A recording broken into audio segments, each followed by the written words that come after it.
FOMC meeting and Teshkian's earnings. Hello and welcome to our weekly outlook.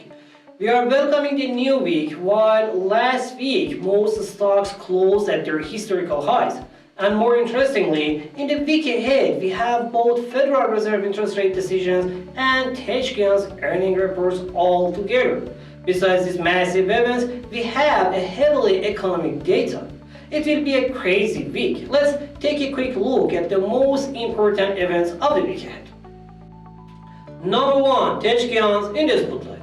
All market eyes will be on earning reports in the week ahead as it's entering to its hottest days. In the week early, Tesla on Monday will start the week. Then on Tuesday, Apple, Microsoft and Alphabet will report before the Facebook report on Wednesday and Amazon on Thursday.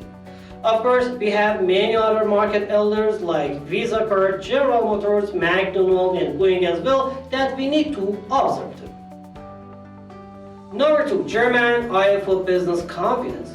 As we sign June numbers for July also, we are expecting that the upbeat data to continue the way and confirm that the German economy is healthy.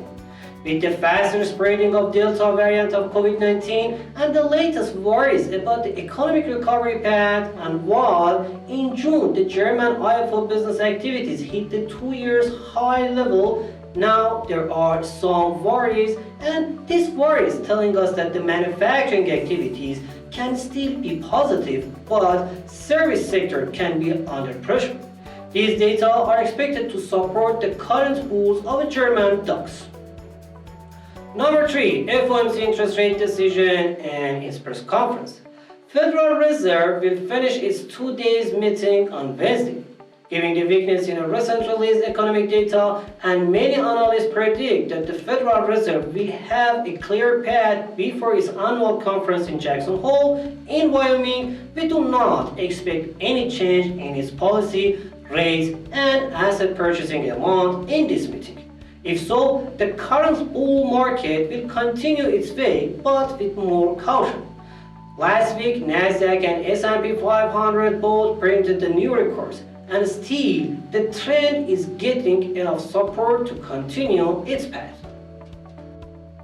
Number 4. GDP in US, Germany, and Canada. For the US, we are waiting for the 4th consecutive expansion. Developed economies have managed to rebound faintly in the second quarter, comparing their free fall in the second quarter of 2020.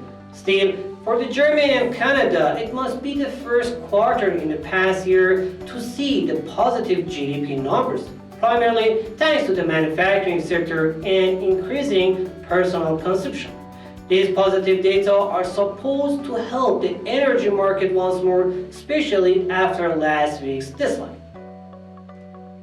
And finally, number 5, US personal spending and income. Last month's published data confirmed the Federal Reserve transitory comments about inflation, as it was down to 0.5% from 0.7% of the month earlier.